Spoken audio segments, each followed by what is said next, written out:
Hello, I'm Dr. Robert Kerr, the Inarah Research Center for Early Islam and the Quran here in Saarbrücken. It is my privilege to interview some of our colleagues about their ongoing researches with regard to the Quran and the emergence of Islam within Greco-Roman late antiquity. Our first guest this afternoon will be Dr. Gerd Puin, a retired faculty member at the University of the Saarland in the Department of Oriental Studies. Good afternoon, Dr. Puin. Good afternoon. Much of your work and your fame, academic fame, is based on the find of Sana'a manuscripts at the Great Mosque there in the 70s, I believe. No, it's correct. The 80s. The 80s. Yeah. How did you get involved with this project? And could you give a brief description of the discovery of these manuscripts? Okay, that's seeing it from now, 2020, quite a long time has elapsed since the discovery of these manuscripts. In fact, they were discovered in 1972 when the so-called western wall of the Great Mosque in Sana'a in Yemen had to be torn down because it had become very oblique. And then the western side of the roof also opened, and a kind of geniza, a kind of, what do you call geniza? Well, it's a kind of repository of worn out scriptures became visible. And well, most of the manuscripts, or most of the papers which were left up there in this repository, were worn out Qurans, worn out Masahif, to say it correctly. But it was also reported that they found a few Ottoman newspapers up there. So this means that this repository had been used even in the Ottoman times of Yemen, that is until 1920 or so. The reason for this place was to a pious way of getting rid of fragmentary Quranic papers. So whenever there was a revision of Masahif in the Great Mosque, and a Quran was found to be fragmentary, if one page was lacking or so, or more than one page, or the cover was no longer there, and so on. So these Qurans were removed, but of course they were not destroyed, but they were removed in this space between the internal roof and the outward roof of the Great Mosque. I think I have the inner and the outer roof. Yeah. Yes, there was a room of about 1 meter in height, and these newspapers and all what was found up there was collected and stuffed into huge bags, which became then part of the possessions of the newly established Hayat al-Athar, the antiquities department of the Yemen, because this department was new. It was not a ministry, but it was new, and evidently these remnants were not given to the traditional library of the Great Mosque, which the traditional library of for that is the so-called Maktaba Sharqiyya, the Eastern Library. This is the Waqf library of the Great Mosque. But in this case, these findings were not given to them. I don't know why, but these were then part of the newly founded antiquities department. So that was in the year 1972. And the chief of this department, of this newly founded department, was the Qadi Ismail al-Aqwa, a former high politician. He was a former minister of, I don't remember exactly what.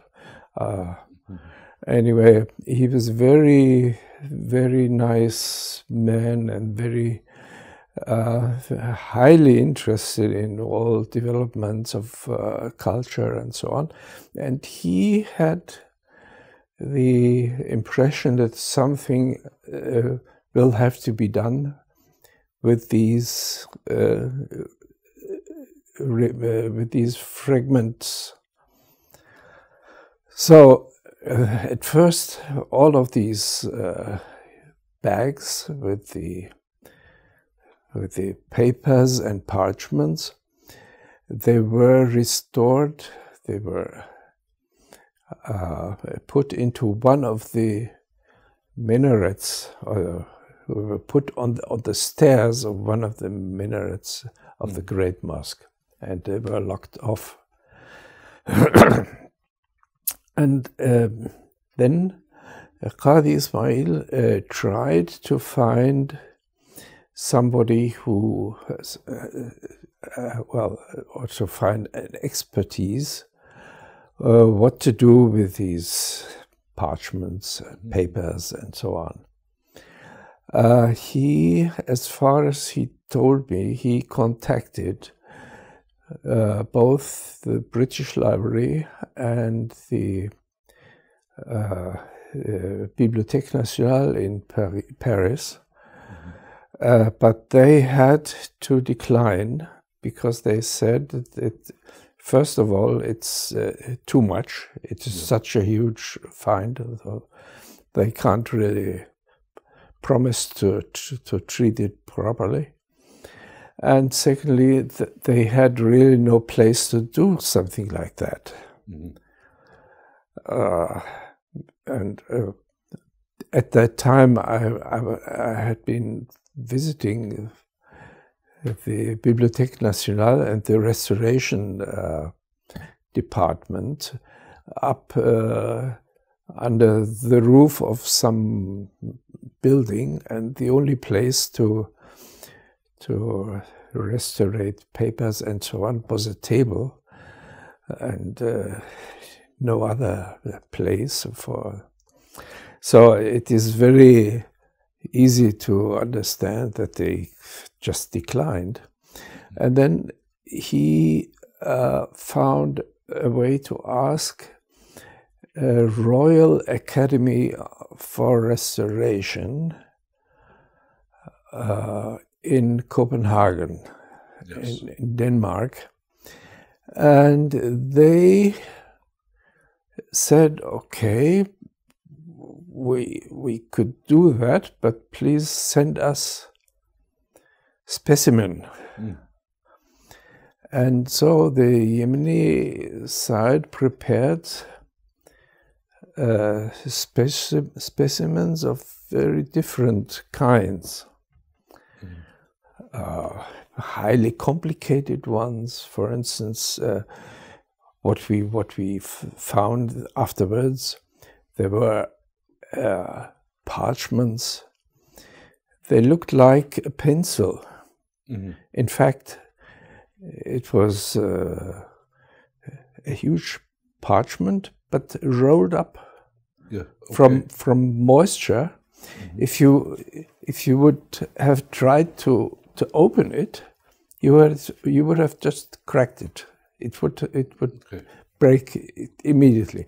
Anyway, so they sent them a couple of manuscripts. I didn't see these because that was before I was there, and I think it's amazing. And then the answer from the Danish Institute was, okay, we are ready. Now send us whatever you have. Yep. So good Qadi Ismail said, no, that's not that is impossible. So the whole thing stopped, and the little bag with the specimens never came back. Okay. And it's amazing that some of the later finds of these Yemeni manuscripts, they were auctioned in Copenhagen. So I cannot say more than this observation. But then came into the game. Then came my friend and colleague, Professor Albrecht Noth. Yes. Albrecht Noth, at that time, end of the 70s, beginning of the 80s, he was then professor of Islamic history at the University of Hamburg. But before that, he lived in Bonn, and where we met, and because I studied in Bonn. Yes. And he knew the Yemeni ambassador to Germany very well, because he taught him German.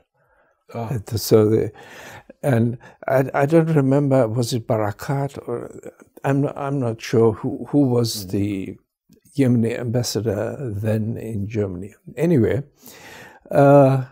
this Yemeni ambassador invited Professor Noth for a vacancy trip to Yemen. A holiday trip, yeah. A holiday trip, yes. Yeah. And then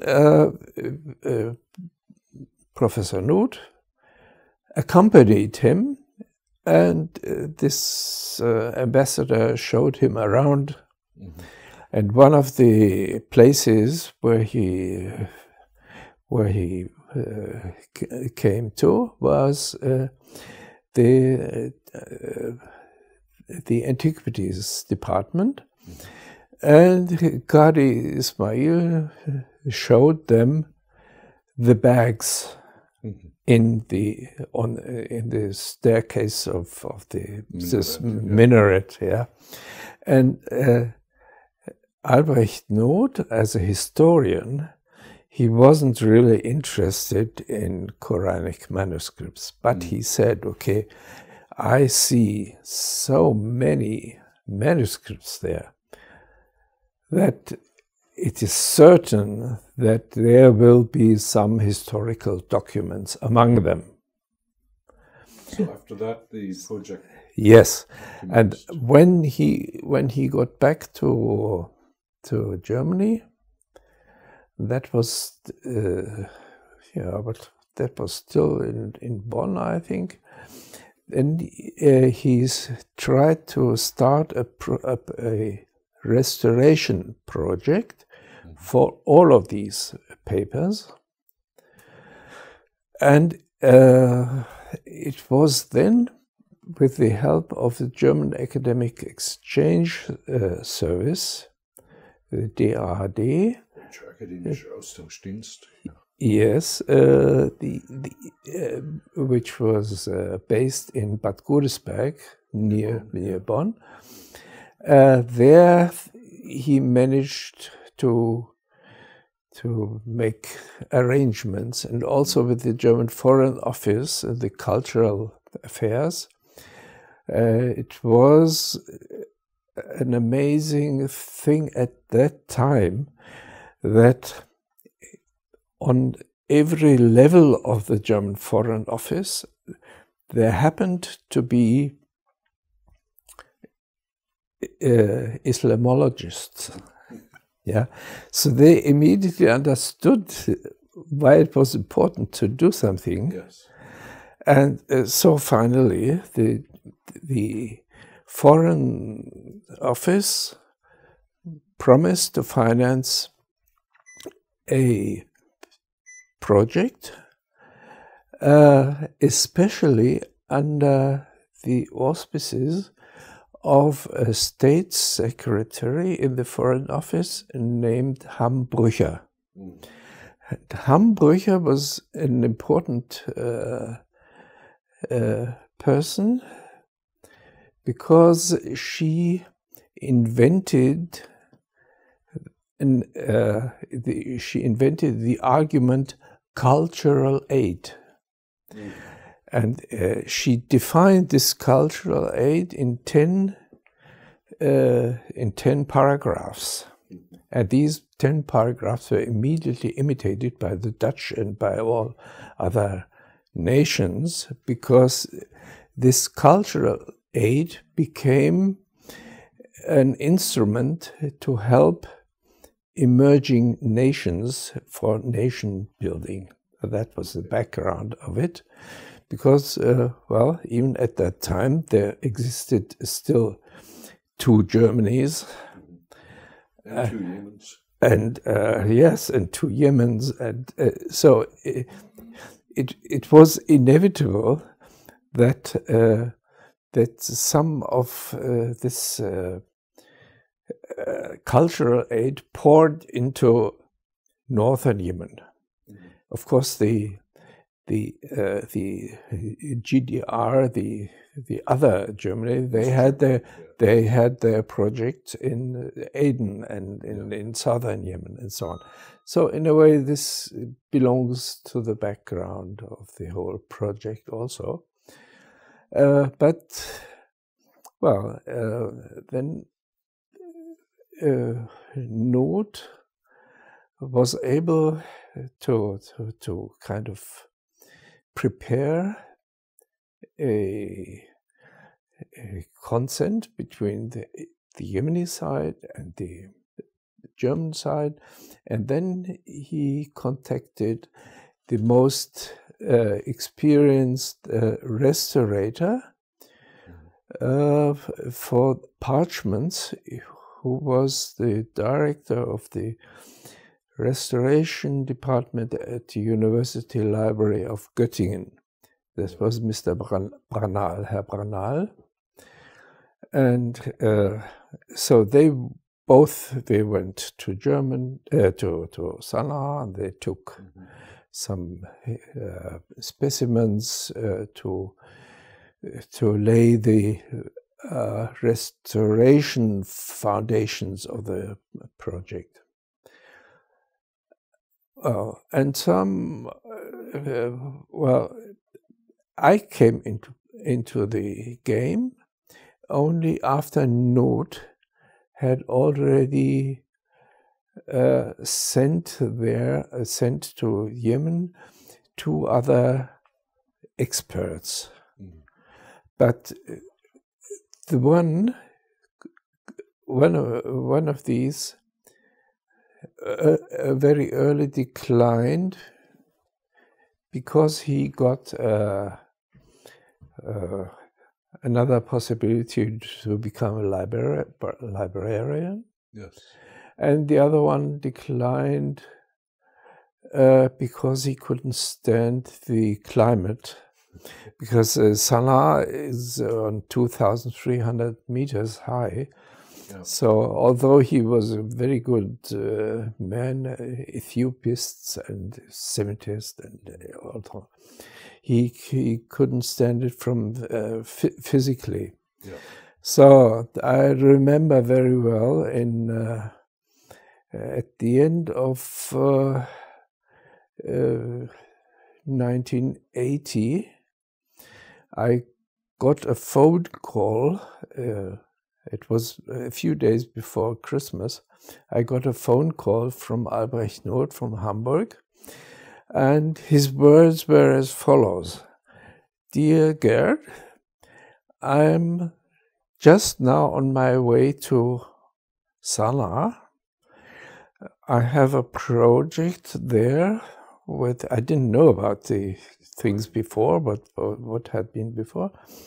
I have a project there for concerning Arabic manuscripts.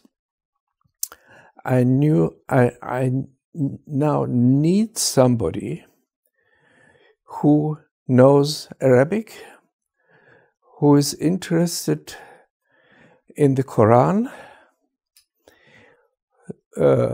who is knowledgeable in photography and in bookbinding, and who's a nice guy, and he is on good terms with Arabs." Yeah.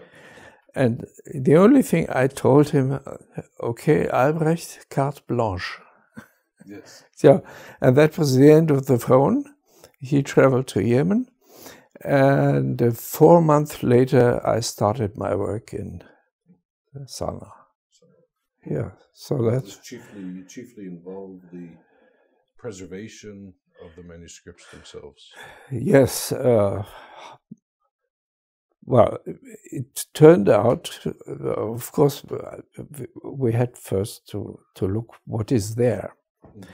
And when we opened the first bag, we saw, or I saw, that about 50% is on parchment, yep, and the other 50% is on paper. Mm.